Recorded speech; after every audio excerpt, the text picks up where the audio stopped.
All right. Well, hello, everyone. Enjoying the sun outside today? Well, I brought it. Here you go. Yellow, this is your sun for the day. Well, thank you all for being here. Very excited to have you all. Very excited about the Savi program. My name is Deputy County Executive Megan Sellers, and I am here on behalf of County Executive Coulter.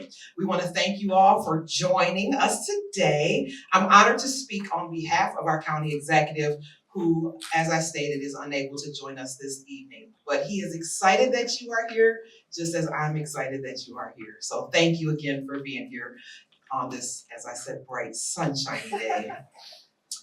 We are grateful to our partners at Savi and all those working to bring financial relief to our residents struggling with student loan debt. Student loan debt is a serious challenge for many in our community. With 172,000 Oakland County residents carrying a collective $6 billion in student debt, we know the financial strain it places on individuals. Our administration is committed to ensuring residents have access to resources that improve their financial well-being. That's you all here today.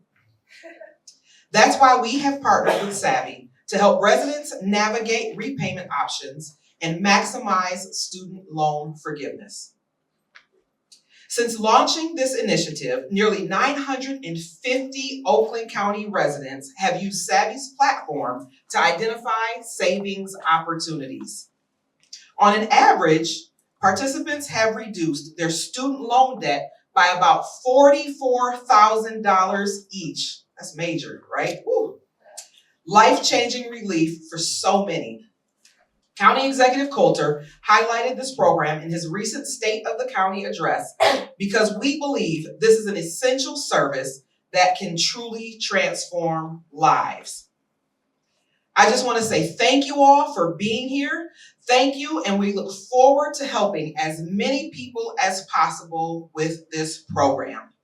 Now, I will introduce our phenomenal commissioner, Angela Powell. She is of District 9. She is a member of the Oakland County Board of Commissioners and was absolutely instrumental in bringing this phenomenal life-changing program to Oakland County. So join me with a hand clap in welcoming Commissioner Powell.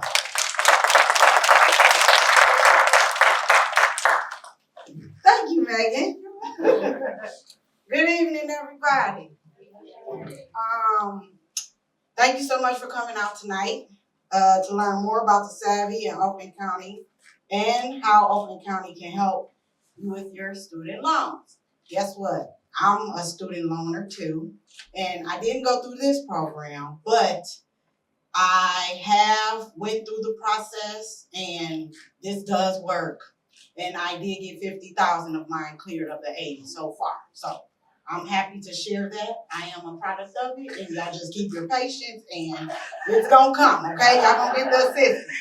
So again, my name is Angela Powell, District 9, which is portions of Bloomfield Township and majority of the city of Pontiac is my district. I know that student loan repayment and forgiveness can be hard to navigate. So again, I'm thrilled that Oakland County has partnered with Savi to help reduce some of the stress that student loans can create. In collaboration with County Executive David Coulter's administration and the Board of Commissioners, this partnership with Savi was created through Oakland County Student Debt Relief Initiative. In July, the Board of Commissioners adopted a resolution that allocated up to $500,000 for this program, which offers residents and Oakland County government employees a year of free Savi service. For a lot of you, that could help you lower your monthly payments or find new forgiveness programs that you're eligible for. Tonight, you'll learn about the latest student loan policy updates, how these updates impact repayment and forgiveness programs, how you can get started with Savi, how you can get an individual consultation after the presentation tonight, and a lot more. It's now my pleasure to introduce the lady of the hour, Lindsay Clark from Savi's Chief Borrower Advocate, who will lead the discussion tonight. And thank you again for being here.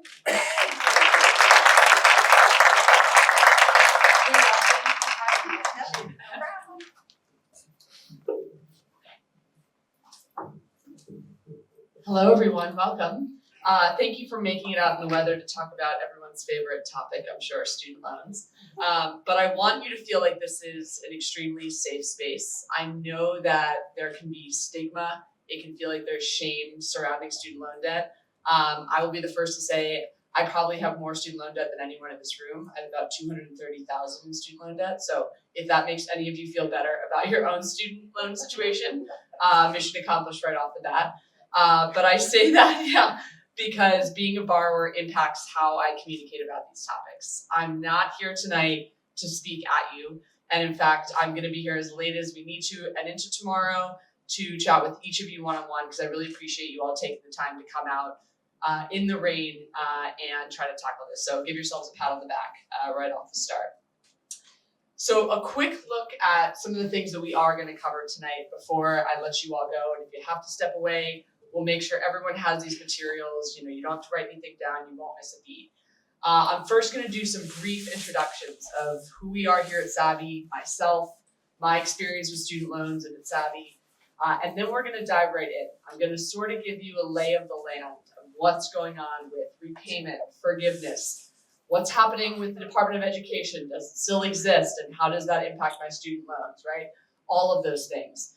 And then I'm going to walk you through some of the most basic questions that we get from borrowers. I talk to borrowers all day, every day, about, how can I still get forgiveness? What are my options as far as lowering my payment? Things like that. And then I'm going to show you how this Savi tool can help you through those next steps, whether it's lowering your monthly payment, whether it's getting your loans forgiven, getting on the right track. And I want this to feel as interactive as possible. So instead of maybe holding your questions until the end, if you have a question while I'm going through something, please feel free to raise your hand. I know how annoying that can be when you've got to hold it until the end. Please feel free to just raise your hand, and I'll try to either bring you the mic or ask it out loud. Oh, we got a mic back there, perfect. And we can try to address it right then and there. Okay, so that's me. Oh, I'm by me catch up. Okay, my name is Lindsay Clark. I'm the Chief Borrower Advocate at Savi. I've been with Savi since basically it was founded back in 2017.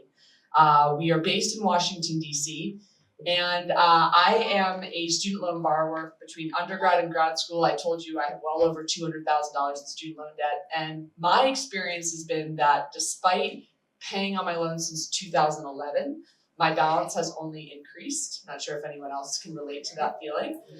Yep, okay. And that's because of capitalized interest. So any amount of interest left over each month that goes unpaid, and I accumulate about $1,000 in interest a month, gets tacked onto my balance. So it's really defeating at the end of the day, right? I almost feel like I'm never going to pay these off until I die. And I know it sounds morbid, but the good news is when you do die, they are canceled. So just in case anyone was wondering, I do get that question more often than you'd think. So that's my repayment plan. No, I'm just kidding. But all to say, I understand how much of a burden these student loans can be, and how it's often embarrassing to talk about it. And so, again, our goal here today is to cut through all of that BS and to really give you the answers that you need. And this is exactly why Savi exists. So we like to consider ourselves a social impact technology startup. We're based in Washington, D.C. We were founded by student loan experts and advocates who've been fighting on behalf of the borrower for more than a decade. And in 2017, this was the first year that borrowers could start applying for a program called Public Service Loan Forgiveness. And we're going to talk about that program in a second. But all to say, hundreds of thousands of borrowers applied and 99% were rejected. Okay, only 1% were accepted at that point. And we saw this happen and decided to do something about it. So we developed Savi as a technology platform, kind of like a TurboTax, and a human service, because we knew that the human connection part was totally missing in student loans, to help borrowers like you and like me not only better understand our student loans, but to navigate successfully from start to finish around some of these really complicated federal programs. But along the way, we try to make the experience of being a student loan borrower a better one, because I think we can all agree it's not great. You can't get a hold of anyone. You have to wait on hold for 3+ hours, right? Try to get a hold of your servicer. You feel like you get a different answer depending upon who you talk to. You have no idea what's going on, what programs you're eligible for. It's a mess. It's unlike any other financial element out there. Credit cards, pretty straightforward, right? Student loans, not so much. So our goal was to really help break through that. And we like to think that borrowers are our top priority at Savi, not your loan debt. So we're not making money off of servicing your loans. We are really servicing you, the borrower. Which brings us to why we're here tonight. You guys are incredibly lucky to live in Oakland County. What an incredible county commissioner and staff and team that you all have right behind you back there. Yeah, really. The first actually in the country, I will say, that has decided at a county level for its residents that student debt is something they want to help tackle. And so this is the first ever kind of partnership that we've seen and been a part of like this. We work with some incredible partners, organizations, everyone from AARP to TIAA, NAACP, NEA, the biggest teachers union, to provide our services. But this is the first ever of its kind where we're providing it to everyone in the county. And again, that's a huge credit to your county leadership. And so this is provided for free, no cost to all county residents and Oakland County government employees. So that's why we're here. And like I said, I will be here after as long as it takes. I think they're kicking me out of the room technically at 8, but I'll be here tomorrow in case anyone wants to meet one-on-one. So just to take a quick look at student loan debt in Michigan by the numbers. There are about 1.4 million federal student loan borrowers in Michigan alone. As was already mentioned, about 172,000 Oakland residents have student loan debt, which is a lot, with an average of about $37,000 in their balance. This is the one, though, that's really going to be the kicker here. A 16% delinquency rate for Michigan borrowers. The thing with federal loans is that they don't stop coming after you. So unlike a private loan where maybe it'll ding your credit for 7 years and then, it'll sort of go away, right? With federal loans, they keep coming. So it will get worse. Not only just go into delinquency and then into default, but then they will start garnishing your Social Security. They'll garnish your tax refunds, and then they will actually garnish 15% of your wages until it's paid off. So we want to make sure there's, in this room at least, 0% delinquency. But then going forward, that we help you to avoid delinquency on those student loans until death, that is. Sorry, morbid sense of humor tonight. Okay. All right. So we're going to talk about a couple of things this evening. And these are federal programs that have existed for a while, but that can really help federal loan borrowers as far as reaching that finish line. So the two big ones, first is public service loan forgiveness. Now, this may not be applicable to everyone in the room. If you have worked or currently work for any type of government, federal, state, local, tribal, county, what have you, or a nonprofit 501c3, from 2007 to present day, that's sort of the time frame here, and it can be multiple of those employers, you can qualify to have your loans forgiven after you've worked there for 10 or more years. It does not have to be consecutive. You just need to get to 120 of those qualifying payments made while working for a qualifying employer, and you can have your student loans forgiven, okay? So that's public service loan forgiveness. Then the other program that we're going to talk about tonight is something called income-driven repayment plans, or IDR. This is on the repayment side. So the top one is on the forgiveness. This one is on the repayment side. This can be a powerful way to help lower your monthly payment. When everyone graduates, and I'll go into more detail on this, you're normally put onto what's called the standard repayment plan. And this calculates your monthly payment based on how much student debt you have. So for someone like me, over 200K, I'm looking at about $2,000 a month on the standard plan. It's absurd. On an income-driven repayment plan, that's going to base my monthly payment not on how much student debt I have, but on my income. And it's going to factor in things like my family size, how many dependents. That helps to lower that monthly payment.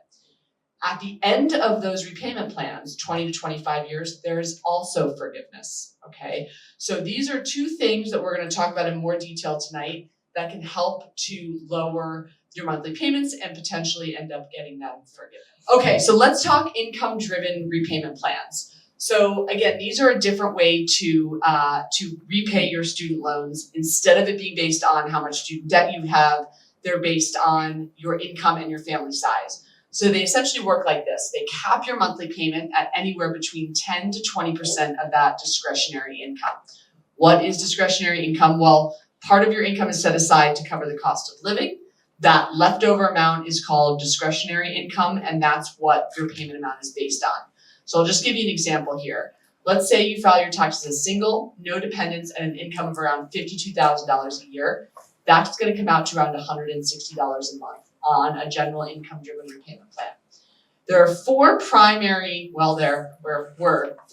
types of income-driven repayment plans. Save, Pay, which stands for Pay As You Earn, IBR, which stands for Income-Based Repayment, and ICR, which stands for Income Contingent Repayment. The Save plan was the newest one introduced by the Biden administration that was put on hold due to lawsuits and is likely to not move forward. There are about 8 million people currently enrolled in the Save plan who were put onto a general administrative forbearance because they were not allowed to proceed making payments under that plan.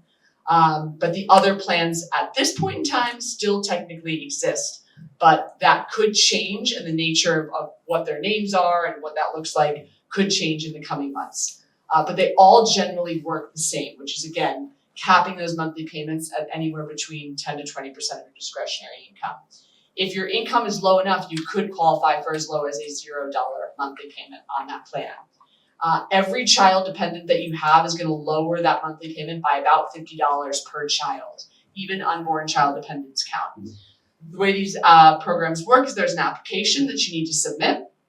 You need to attach your income documentation. That can be in the form of your most recent tax return or a pay stub from the last 90 days.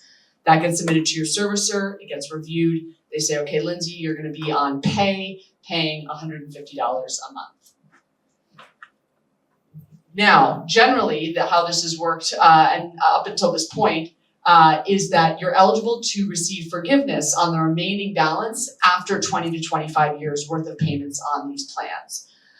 So the general idea is because you're going to receive forgiveness at the end, the less you pay, the more you get forgiven, right?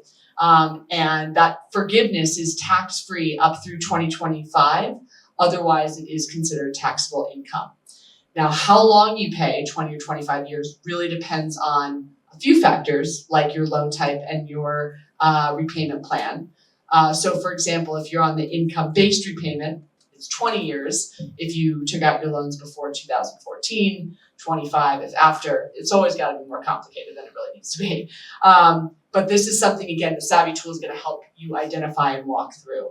And if you do reach that 20 or 25 years, there's no application needed to receive that forgiveness. A large wave of people received forgiveness right before the Biden administration left office under this IDR forgiveness. About 1 million or so people received their loans completely discharged because of income-driven repayment forgiveness. Okay, now a couple things on income-driven repayment. They can be helpful for both short-term and long-term savings. Is sort of a way to think about it. In the short term, they can potentially lower your monthly payment to free up more money for your budget right now. Who doesn't love that, right? In the long term, you may be able to receive loan forgiveness, which can provide long-term savings, right, and potentially reduce the total amount that you pay. Also, you can save 0.25% on your interest rate by enrolling in auto debit with your loan servicer. So if you do that with your Mohila, Advantage, Nelnet, Ed Financial, you can reduce that by about 0.25%. Once your new payment amount is confirmed on that income-driven plan, you might want to consider putting your monthly savings directly into retirement or an emergency fund, whatever that might be, to support your future financial well-being. I know early on I did not contribute to my 401k because I needed more money in my paycheck to be able to pay my student loans, right? What's interesting is if I did contribute to my 401k, that's actually going to lower my pre-tax income, and therefore it would have lowered my monthly payment on an income-driven repayment plan, which I didn't really think about at the time. I know it's all but all to say, again, you want to sort of think short-term and long-term here. And I know from month to month, for many people, it's about trying to lower that monthly payment, right? It's just paying $300, $400, $500 a month is not sustainable. Okay, now I'm going to shift slightly into some student loan policy updates. All right, so let's talk about the current state of these income-driven repayment plans. So the Department of Education has been removing and then replacing the ability to enroll in an income-driven repayment plan from the studentaid.gov website. As of today, before this slide was made or after the slide was made, you now can enroll online. So you can submit an online application in an income-driven repayment plan and consolidate at this time, okay? And you can always submit an income-driven repayment application using your Savi account. As I'm going to show you in just a little bit here, you can see what options are available. Savi will submit your application directly for you. Now, the processing time may take a little bit longer because they're experiencing some delays, but you can still submit those applications. Now, anyone who's previously enrolled in SAVE, or is right, okay, so you're all going to remain in that administrative forbearance for the time being. They were saying probably until the summer, but until those lawsuits are resolved. All right, so you are in an administrative forbearance, which means you don't have to make payments and you're not accumulating interest. 0% interest is what should be happening. Not bad, right? Yeah.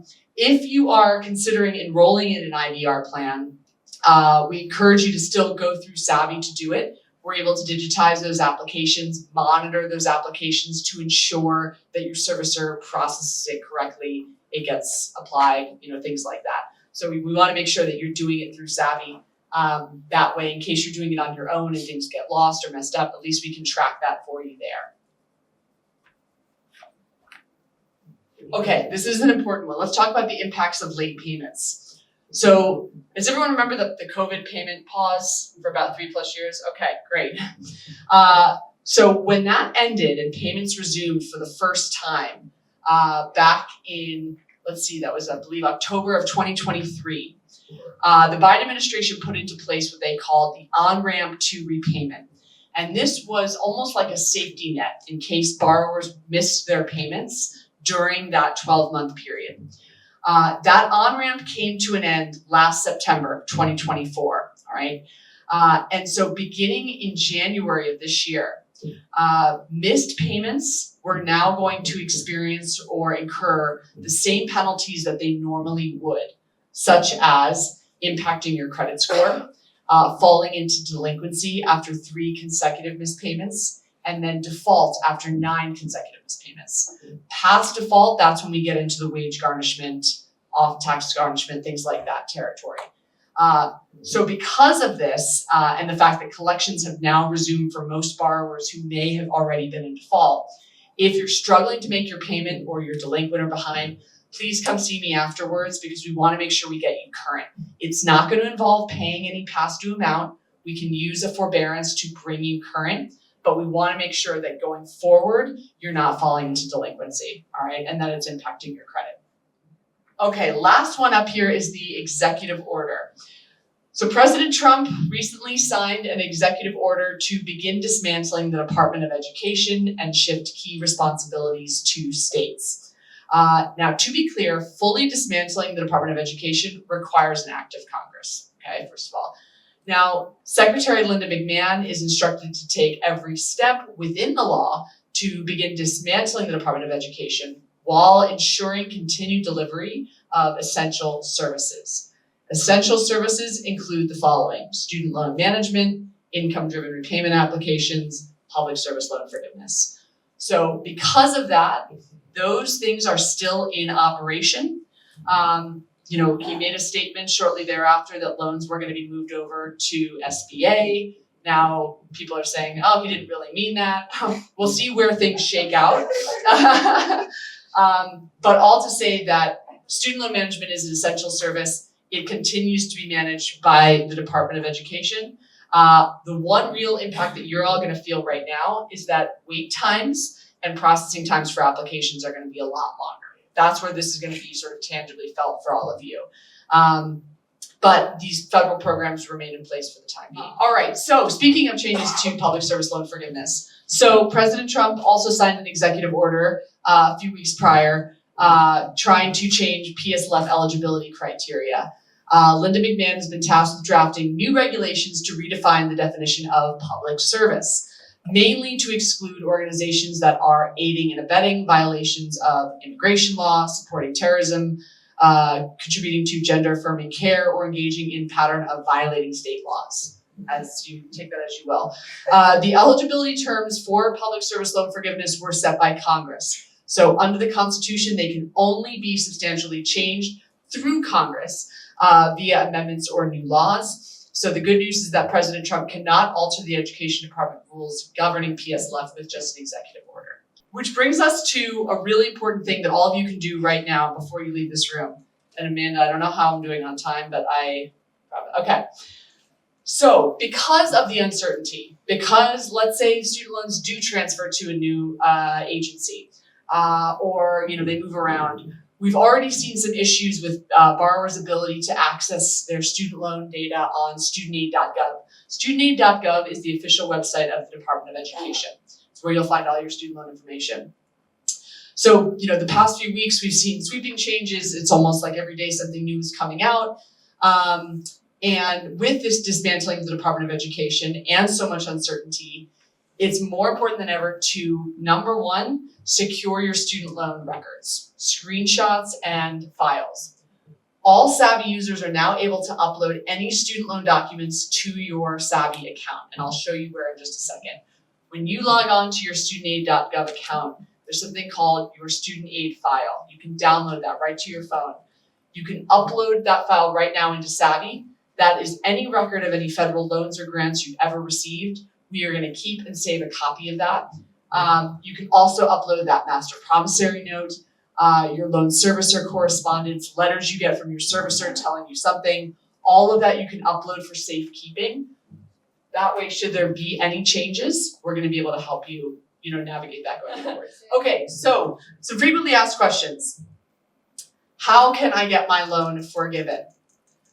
All right, so two main programs that offer loan forgiveness. We've got public service loan forgiveness, which we talked about a little bit, and that income-driven repayment forgiveness. Public service loan forgiveness, or PSLF, forgives that remaining balance after you've made 120 qualifying payments while meeting the following requirements.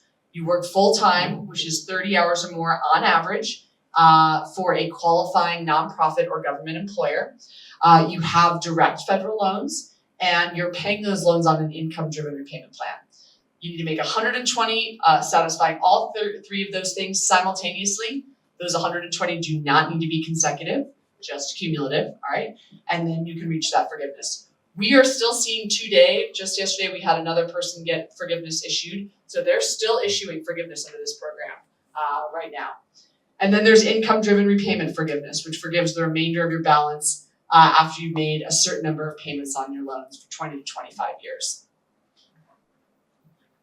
What do I do if my payment is too high? All right, if your payment is too high, we're going to recommend using Savi's personalized repayment estimator to explore your other options. So again, it almost works like a TurboTax for your student loans. We're going to ask you some basic questions around your family size, your income, your tax filing status. We're going to be able to show you from there exactly what you would be eligible for. Especially if you are looking to lower your monthly payment, we recommend enrolling in one of those income-driven repayment plans. And that means that your payments count towards forgiveness, whether it be income-driven repayment forgiveness or public service loan forgiveness. So after you're entering in that information in the Savi application, we'll show you those options for lowering that monthly payment. Can I still enroll in an income-driven repayment or IDR right now? The answer is yes. SAVE is on hold, so anyone on SAVE is still in that administrative forbearance, but the others are open. And if you enroll, however, you should expect your application to take longer than normal to process, as the Department of Ed is still working to respond to those lawsuits, and processing has been paused for some time. Other repayment plans, though, are still available, including that pay-as-you-earn, IDR, and ICR. how can I apply for programs through Savi? So as you can see on the screen right here, we try to make it as easy as possible, and we pre-fill and digitize all these applications. So right at the very corner right here, you'll see this is our plan results page where someone is seeing, okay, here's what they would be eligible for. From there, they can click continue. We're going to pre-fill their application. They can upload their income documentation right to that form, and we're going to submit it on their behalf. They can do this for income-driven repayment as well as public service loan forgiveness as well. All right, can Savi help me with my loans? Just general question, can we help? So yes, and I would say whatever stage you might be, if you are, I talked to a borrower earlier who I could tell was so nervous to even be here because of the shame. She was in delinquency. She didn't know how to get out of it. She's 69, going to be 70 in December, and it was just keeping her up at night. Wherever you might be in your journey, maybe you're just starting out on your repayment, does not matter. We're going to be able to help you figure out your way forward. So don't let that be a barrier to just starting your process with us. And the best part about what Oakland has provided you all with is you all get access to this premium level of Savi. So imagine having an interaction with me, but at any point in time. So even after you leave this room, we have an expert support team that I trained of people, about 10 of them back in DC, and they are the ones that are going to help work with you beyond me to make sure that we get everything squared away for all of you guys. So whether it's a loan servicer issue, you're getting a letter that you don't understand, right? What does this mean? Do I need to do anything? Answering any of your questions, making sure you're on track, especially during this period of uncertainty, we've got you covered. And really no concern is too big or too small. So I just want to show you just a little bit of how this works, and then I promise we will break and I'll take some Q&A. So you can access your Savi account through scanning this QR code. But again, we'll make sure everyone has some handouts and flyers. Signing in and registering is very simple. You can click that login if you already have an account, or register right here. And using it is pretty simple. This is where the technology comes in. Instead of having to fill out a bunch of these different applications and submit them on your own, again, the TurboTax example is a good one here. We are going to ask you a couple basic questions and then use that information to pre-fill the applications that we need to submit for you. But first, you're going to be able to see your best options, what you qualify for, if you're eligible for forgiveness based on your employment, all those different things. And then with a click of a button, we can enroll you and you can start saving. You want to make sure when you're going through that you select that essential plan. And this, again, is provided to you at no cost, thanks to Oakland County. But that gives you access to all the application support and all of the one-on-one customer support that you could need throughout your student loan journey this year. And then if you do have any questions, you can click Contact Support. That button appears on any page of your Savi account. You can click Contact Support. You can send them a message. You should see a telephone number on that screen as well. We also have live chat. The live chat is actually with a human. It's not an AI. That's actually with our human support team. They get very frustrated when people think that they're AI. So I tell them, maybe you're just too good. I don't know. Yeah. But it's actually with our human support team. Okay, so a couple of next steps, and then I'll be here to take any of your questions. So you can access your Savi account again through that link. You can enroll in that essential plan, again, absolutely for free, and then you can complete your application. And if you need any assistance, you can reach out along the way. Well, I can transition now. That was it for the formal presentation. So thank you all. I will turn this off.